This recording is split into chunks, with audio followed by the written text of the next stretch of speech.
Bobby Owsinski's Inner Circle. I'm Bobby Owsinski, and this is a show all about music, music production, and the music business. My guest today is Sam Fischmann from the plugin developer Musik Hack. First of all, the latest RIAA mid-year sales report is out, and it turns out that streaming is responsible for 84% of all revenue from recorded music. Now, the report says that there are 96 million subscribers to music in the United States alone. This is pretty amazing in the fact that not all that long ago, people were saying that we'd never get to 50 million subscribers, and then it was 100 million subscribers. And now we're way past that worldwide and just about hitting 100 in the United States. The downside is that we're reaching the saturation point, as there probably won't be that many more available subscribers in the United States soon. So this is an area to watch in the future. Now, the good thing is that revenue will soon go up as Spotify, YouTube Music, Apple Music, Amazon Music, and Deezer, they all raise their prices. But those numbers aren't reflected right now, and they probably won't be until the end of the year.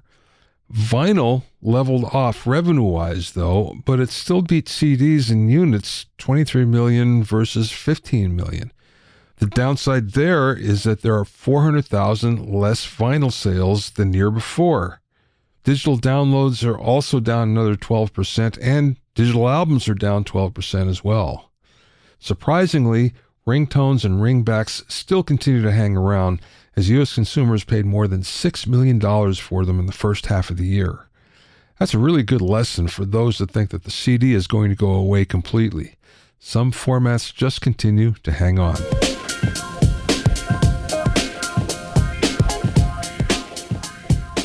If you have any comments or questions, you can send them to questions@bobbyowsinski.com. Also, I'm pleased to announce that the 5th edition of my Recording Engineer's Handbook is now available. It's totally updated and includes new sections on the latest cutting-edge recording technology, multiple ways to mic over 70 different instruments, a new chapter on recording immersive audio, new hitmaker engineer interviews, and much more. To get your copy, go to rebrand.ly/recording handbook. That's rebrand.ly/recording handbook. You can also find it on Amazon and Apple Books. And remember, you can learn all about the latest in music, audio, and production news when you sign up for my newsletter at bobbyowsinski.com. There you'll also find out about openings for my latest online classes and special events. That's bobbyowsinski.com.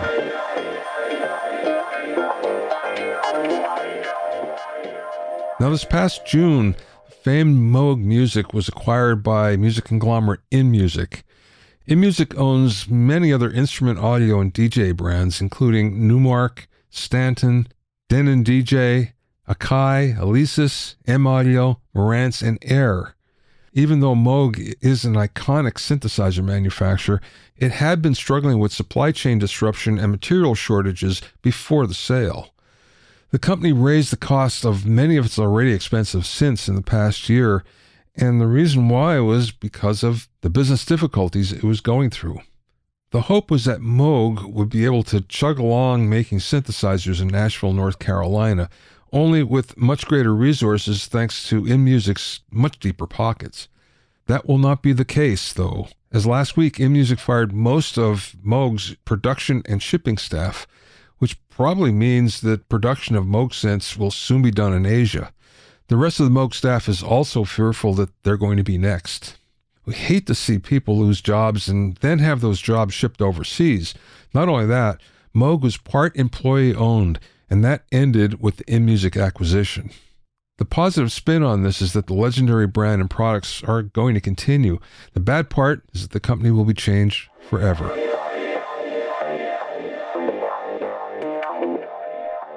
My guest today is composer, plugin developer Sam Fischmann from the plugin company Musik Hack.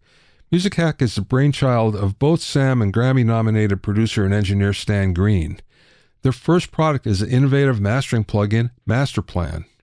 Sam is a seasoned software developer whose portfolio spans audio DSP, web development, and embedded systems. He's obsessed with building creative, functional, major label quality products that don't look like airplane cockpits. During the interview, we spoke about getting the most from the Masterplan plugin, the different audio needs for different music genres, trends in plugins, how AI will be used in plugins in the future, and much more.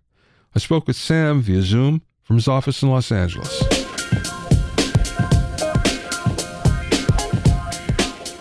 Some of your background here and how you get into doing this. Oh man, I've been playing with music tech since I was a kid. So I started out like on sound blasters, the consumer cards, and this MIDI sequencer called Voyetra that was running on DOS. So I always was playing around with that stuff. I think I was sequencing tracks from like a Beatles songbook and like the Little Mermaid soundtrack. I guess I had that as I was learning piano because the songs were really good.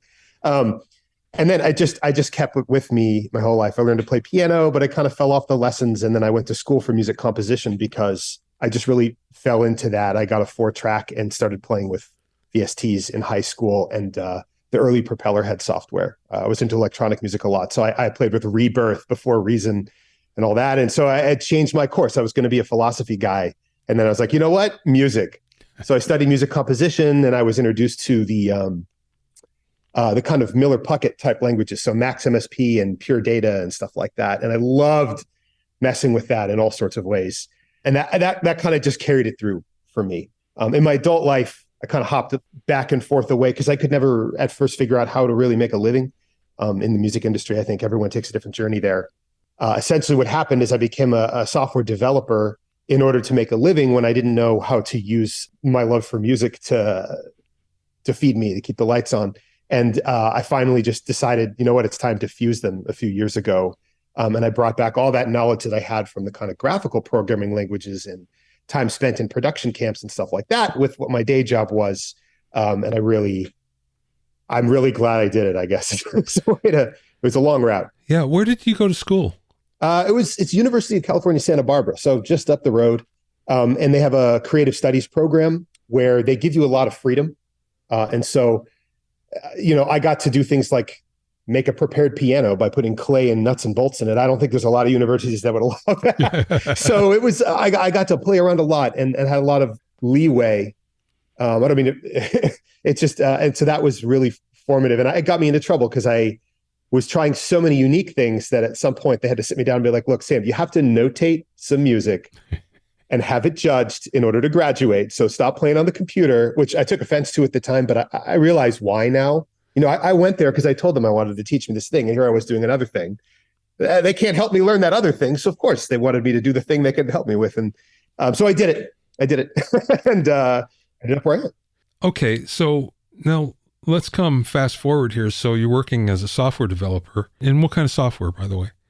Oh, before? I was working in totally different field. So it's they're called embedded systems. So they're the kind of my dog is jumping up at me with a squeaky toy here. Yeah. Sorry. So they're the kind of computers that you have in like cars and airplanes, in the military, medical devices, stuff that's super, super. It's critical. You can't have mistakes in them, or if you do, they have to be really, really minor. So the industry is very different than, say, the web industry, where they can move fast and break things. Right? It's a slow-moving, cautious industry. And so I spent time with the tools that other developers use to make very high reliability software. And I was kind of an infrastructure guy at first. I helped make the tools that they use to make sure that they were doing a good job making their tools. So it's like layers of meta on top of layers of meta. Yeah.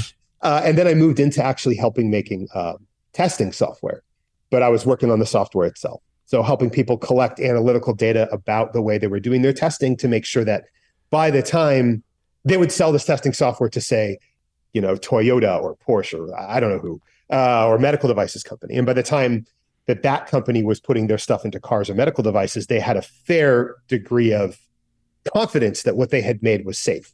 It's just a whole other world. Boy, I don't think I ever spoke to anybody that worked in that field before. That's very cool. Yeah. And there's embedded systems in our audio interfaces. That's another great example. I just totally forgot. Like digital synths, audio, those are all embedded systems. So yeah. I should have drawn that line. I wasn't thinking. Yeah. Okay. So then how did you come to Musik Hack then? Oh man. So I wonder how many people do this. I started programming in audio, right? Trying to figure out what is it that I can do that's special. And I think I was making stuff that was really complicated to use because I was just trying to explore all the possibilities. It was a new Lego set or whatever it is you play with, like a new mixing console, like whatever. Like I just wanted to try everything. And I was invited into these production camps because of some people that I was doing production with a few years prior when I had moved to LA. It was called Safety Club International. It was really great because I was running these ideas by producers who were working on what they wanted to be in the next pop hits. And there were a bunch of different people coming in and out of these production camps.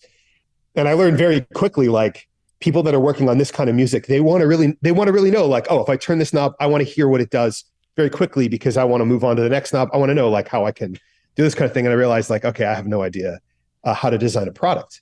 You know, I know how to program, I know how to do this, but when it comes to music, I hadn't thought enough about it, which is funny because I prided myself on that in other areas. And so I was trying to figure this stuff out, and I was collaborating with one of these producers that I had met and trying some other things. And then randomly through a friend of mine that I just has no connection to music really whatsoever, he grew up with Stan Greene, who's my business partner in Musik Hack. And he said, oh, you just described something, like I should put you in contact with this friend of mine. He's a really great guy. He's a mixer in LA for Architect Studios, and he does artist management and a bunch of stuff. So I gave that guy a copy of my plugin. I gave Stan a copy of the plugin. It didn't work in Pro Tools. It was just a VST or something like that. And something weird was happening. And so he contacts our mutual friend. He's like, yo, did you just make me get a virus? Like, is this going to destroy my computer? And so I was like, no, never do that. You know, and, the fear of every producer. Yeah, exactly. Right. Because like your computer's probably, been locked for 5 to 6 years. You're like, I'm not going to change unless I absolutely have to for some tool I need, which is its own challenge for developers like me. And it's just like, oh, no. So, I was like, oh, it's the last guy that will never do that. Here, let me put you on the phone with him. So we talked back and forth, got the plugin working, was like, wow, this is better than I expected from some random connection. We sat down, ate lunch, tried a few things together. And after a bit, we're like, all right, we founded Musik Hack and we started working on this mastering plugin to know like, okay, we have an idea, Was the mastering plugin from the beginning then that you were working on? Stan and I, yes. At the beginning, I myself was working on a synthesizer I was calling Wavy. It had all kinds of cool stuff in it. And then I was working on a saturator for a while called the Heater.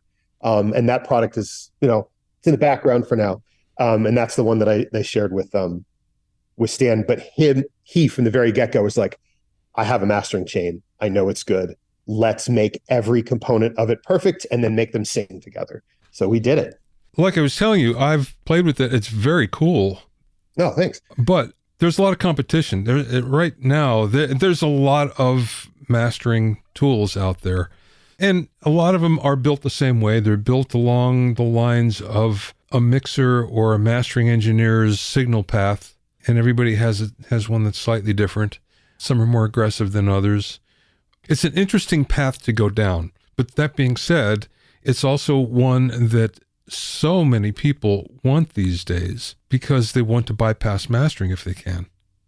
Yeah, I think that's a tricky, you put your finger on a really tricky conversation because it's like, what is it about mastering, right? I think there's so much of music is kind of surrounded by mystique.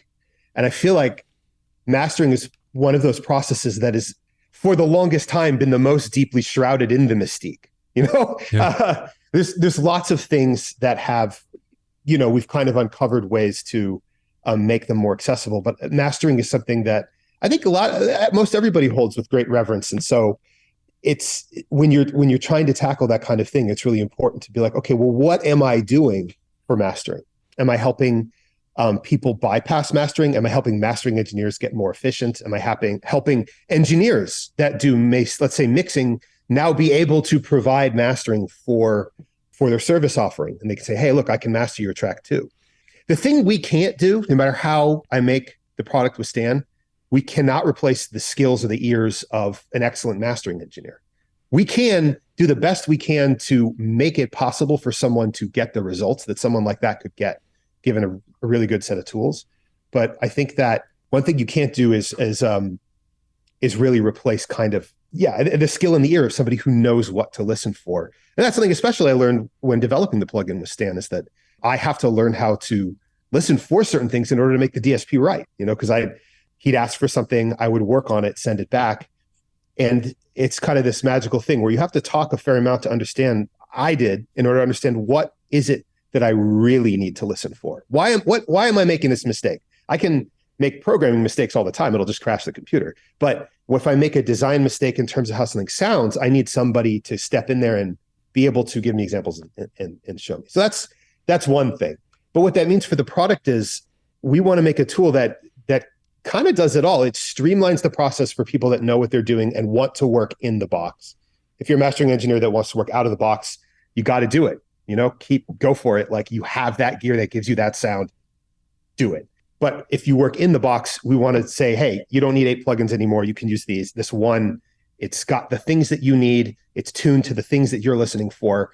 You can now focus on your work instead of being like, man, I wish this were 10% better, or this plugin didn't keep interfering with that one, or my license went down for the limiter. And so now I got to plug in this other one and all this other stuff. And the third thing is, we wanted it to be accessible to producers that just want to be like, hey, I have a pretty good ear. I can get a good amount of the way there, and competitively too.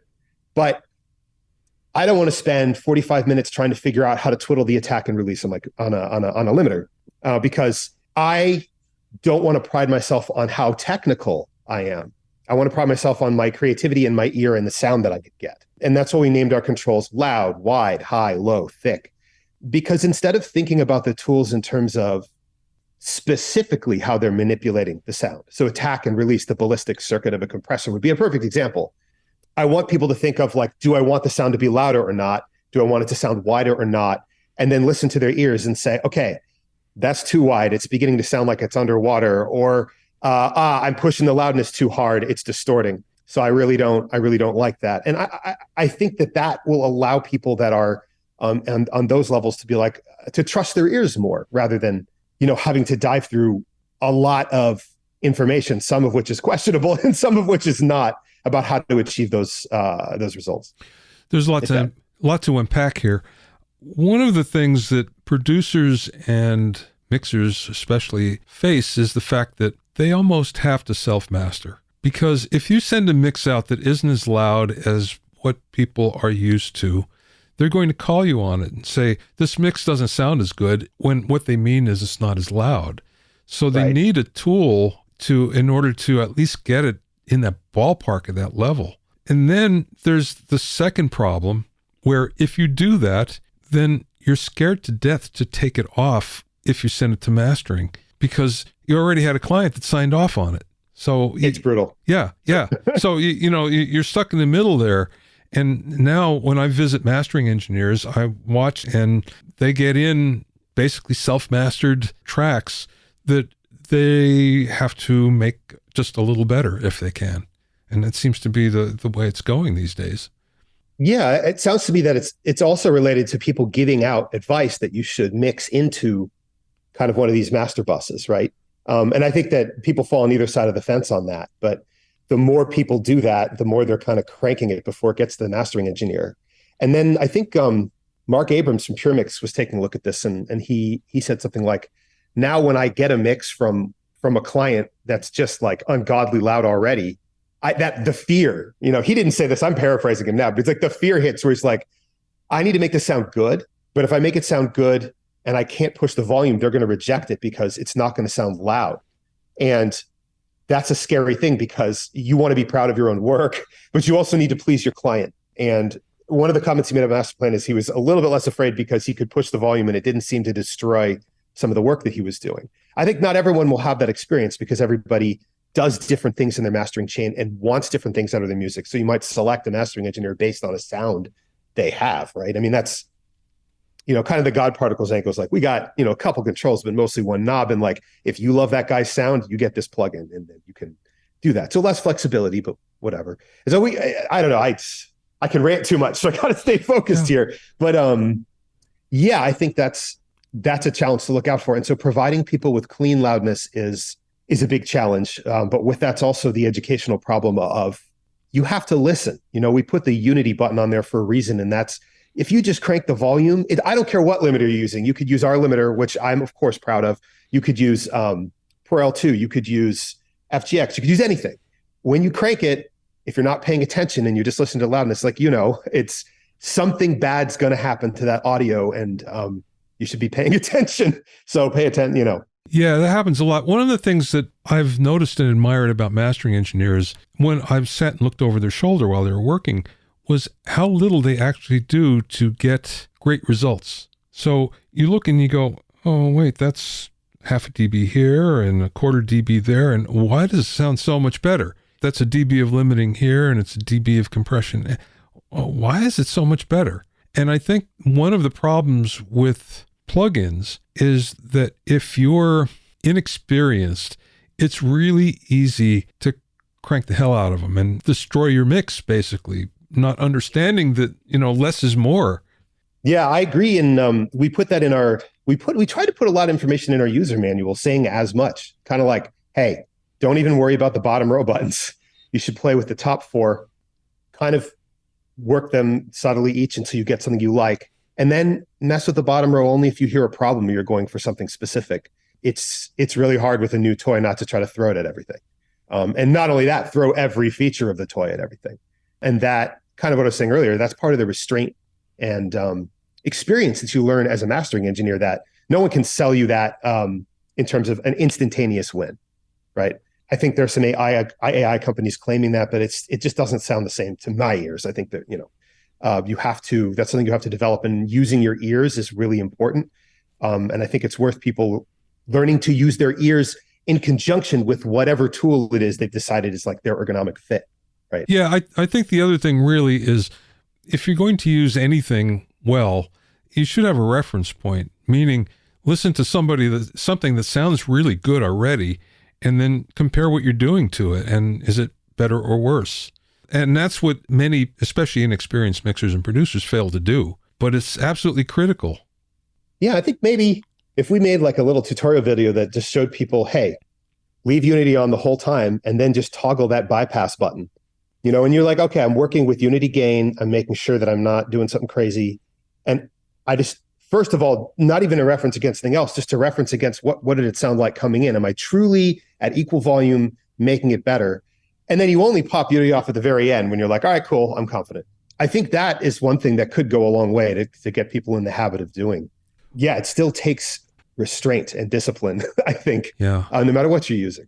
One of the things that I want to talk to you about is the UI, because on the surface, it looks very simple, which is exactly what you want.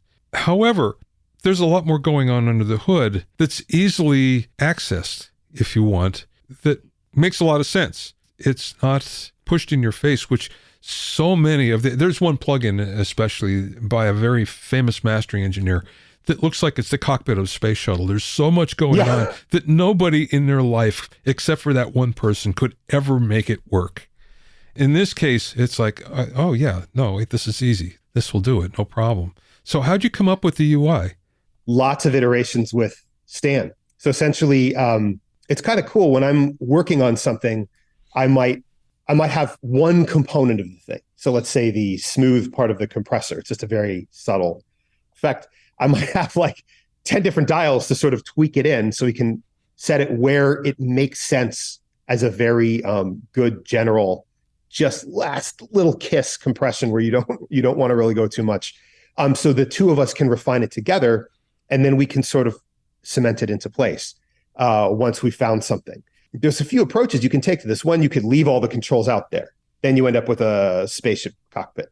Another, you can put them behind an advanced screen. And so we're sort of leaning that direction with the buttons, but we only wanted like one little adjust per. And the third is to just be like, hey, this has a sound, you turn it on or you turn it off. And so making wise decisions about which things to do that with is just a lot of how the design works. It takes a lot of communication. It takes a developer I think myself, who's going to listen to when Stan says, hey, we don't need to change this part. Maybe for another plugin or something that's trying to be more for producers or the more creative part of the mixing process. But the mastering process is about this. It's like salting the food. It's bringing out everything without taking it somewhere else entirely. Yeah. Yeah. If that makes any sense, I can elaborate on it. I think it's a general idea that's it just requires a lot of communication and and decide and making smart decisions about what are the things that will give you a lot of creative. It gives you a high creative control for a low number of controls, and that's where to put your time, I think. Yeah, definitely. How did you come up with the True Peak presets?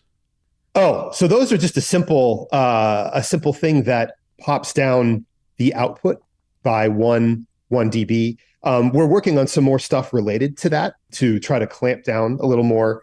I think that the big deal was we had White Sea Studios he's a pretty big YouTube blogger, influencer, that kind of stuff. So we heard he got his hands on our plugin, and I think any plugin developer should be terrified, just because, if he doesn't like it, he will tell people. Yeah. So he sent us an email with beforehand. He said, "Hey, I know you're a new company, and I want to talk about your plugin. So let me strike a deal with you. I'm going to tell you all the things I don't like about it right now, and you can choose to listen to me. You can fix them, or you cannot, and that's going to inform what I do." And so, of course, we had a back and forth about the loudness war, True Peaks, LUFs, some decisions we made about metering, a lot of things, and we just talked it out. I think we have a different perspective than him when it came down to it, but we realized and we decided that, you know what, it's important that both camps have the ability to get what they want out of a plugin. If you're in EDM or hip hop or genres that really want to smack, right? They're just I don't care. I just want to push it. And, the circles of people that are giving each other advice are telling them to do that. And if you're in a camp that's kind of a much more of a temple of sound camp, where they're look, I need to make sure that no matter what I do, the highest quality gets from this point to that point. So the True Peak presets came about as a compromise between us, because we had put all our presets with an output cranked in -0.1 and a couple other things under the hood different.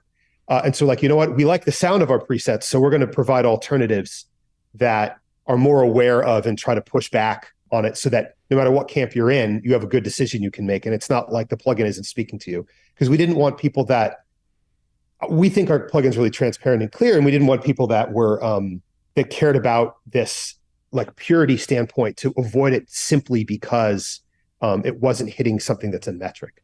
We tried to hit it. An idea might be to have a vinyl setting on it. A vinyl. That's preset. A great idea. Yeah. We've had a few users talk about that. Because, the typical thing for a mastering engineer is to drop it down a few dB and roll off a little bit of the bottom, the sub bass that won't translate. So that would be fairly easy, I would think.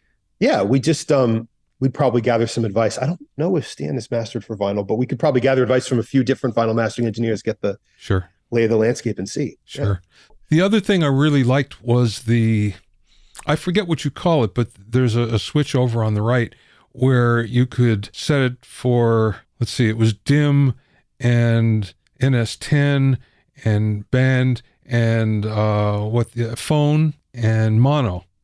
That was cool. It's very useful, but it's kind of out of the way. Yeah, we're working on ways to maybe make it a little easier to use, and it's pretty easy to forget that you could bounce your track with it on. Oh yeah. But that's actually really useful. The dim one drops it by 6 dB, and it steals from the limiter circuit the volume before it turns down the volume. So its purpose is, if you are one of those people that likes to mix through this thing, you can just pop it on dim and bounce your tracks, and you have something that's been lowered to send out. Now, it will still suffer from, if you've overdone it, it'll still suffer a little, but since it steals from the limiter first, it's trying to be hey, I will remove whatever processing I can for that purpose.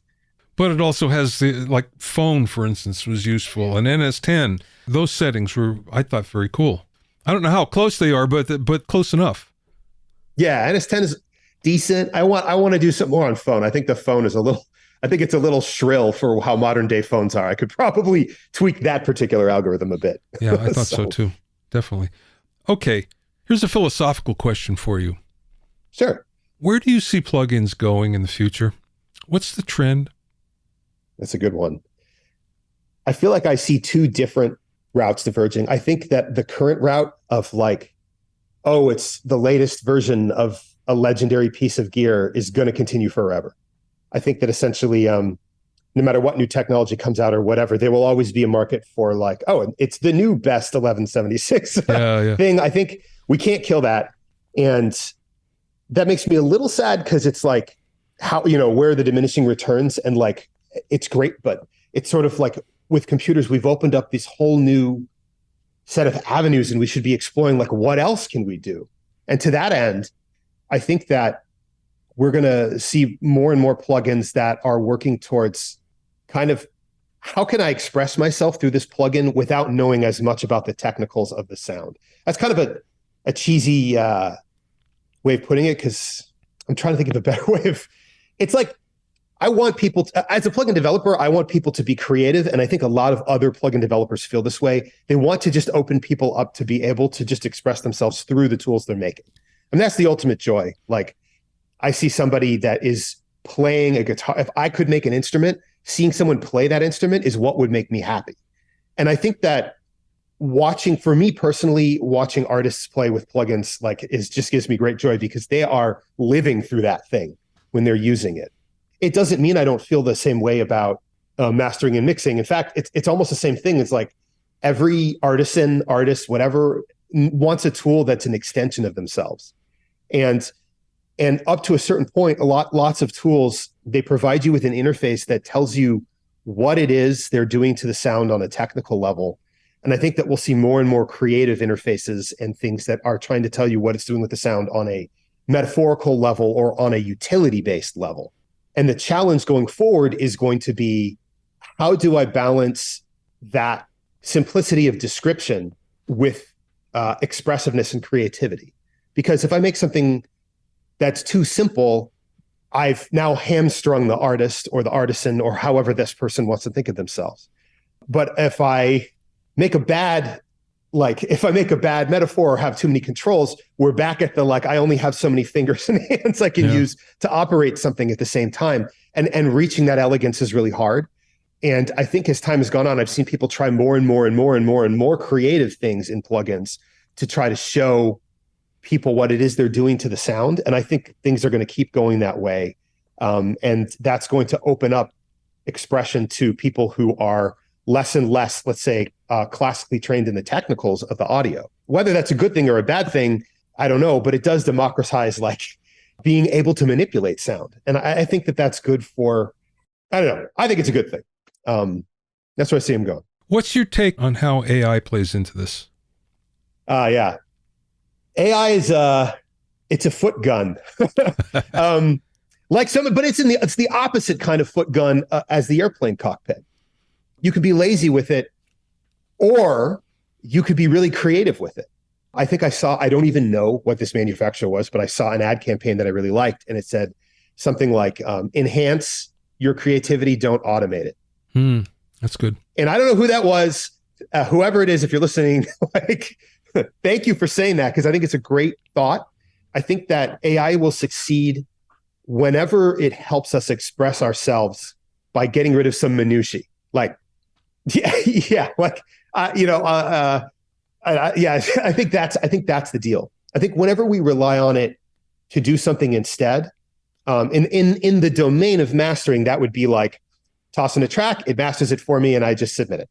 It's like I have ceded all my creative control to something that has a very alien and possibly grotesque view of the world. It will get close. It will make decisions that sometimes are pretty cool, but it also when it makes a mistake, boy, is that mistake bizarre. And so AI plays into it, I think, in getting rid of minutiae and in exciting the creativity of somebody who needs a brainstorming partner when they're alone. Just like AI is a great tool great example. We were trying to think of ideas for the interface for Masterplan. So I have a computer with a video card, and I told it to generate hundreds of interfaces for me. Did I use any of them? No. They all look super bizarre. They all looked like almost something, but it was totally weird and alien. But it was great for generating ideas and saying, I can kind of come up with a mood board for this, and I can pick elements out of it that I like, because it makes it real for me in a way that I could not normally do unless I had a friend who was an artist drawing these all out. Because my mind's eye is much better at sound than it is at visuals. And so this is a perfect thing that helps me with that kind of thing. So I think that AI is good for that. The second thing AI is really good for, we'll call it machine learning instead in this case, is things that DSP developers like myself have been struggling for years to find, let's say, an algorithm for. And all the algorithms fall just a little short. Like they just don't quite do it. There's something that's too pure about the math, or that the math can't get, or then we don't have a good theory for. AI will be good at specific tasks like that, and throwing a model at them and saying, hey, this one thing we can't develop a series of predictable math equations to get the answer for. If we throw these, can you find the patterns and do generative stuff to fix them? I think that is another thing. And that's the under the hood AI, where you don't know that it's AI, but you just know that the result seems to feel better than it has in the past. And those, I think, are in the DSP realm where we'll find that stuff. It's all just about like how you make it performant enough to happen in real time. And again, AIs will always, to some degree, hallucinate. It's kind of their weakness. And so it's one of those things where it'll work most of the time, but then when it makes a weird decision, boy, will you hear it. Yeah. Yeah. Okay, last question, Sam. What's the best piece of advice that maybe somebody imparted to you or you learned along the way? That's hard. I'm trying to think of like the person and the advice as opposed to general idea, because I feel like I've gotten this advice in all sorts of different ways, but it only catalyzed for me very recently when someone said it. So I feel like it's unfair to say I've been applying it for a very long time, but I feel like I have. I just didn't hear it said so succinctly. And I don't know who originally said it, but it's if you're moving through hell, keep walking. Like it's hard. It's hard to make something good. It's really hard. And you're going to be faced with so many challenges, some of them technical, some of them personal, some of them spiritual. And you have to be persistent and believe that you can do it, because you can. When you really put yourself at it, you can make something happen that you felt very far away from, but you can't do it without some level of persistence. Try, do a different thing, stuff like that. That's the one that comes to mind, because if you're going it on your own, people are not going to listen at first. You're not going to make something even you like at first. You just got to keep doing it, and it will change. You know, your surroundings will change, your feelings will change, the thing you're making will change. It'll start to feel better as time goes on.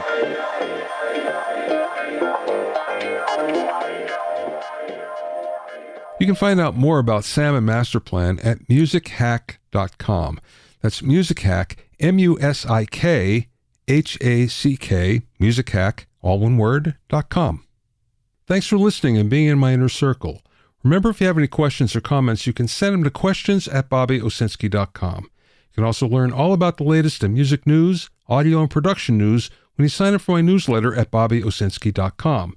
There you'll also find out about openings for my latest online classes and special events. That's bobbyowsinski.com.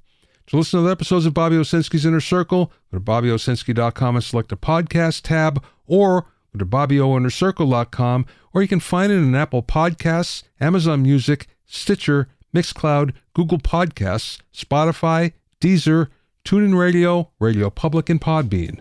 At bobbyowsinski.com and bobbyoinnercircle.com, you'll also find a sign-up form for my newsletter and for alerts for new podcasts. This is Bobby Owsinski. I will see you next time.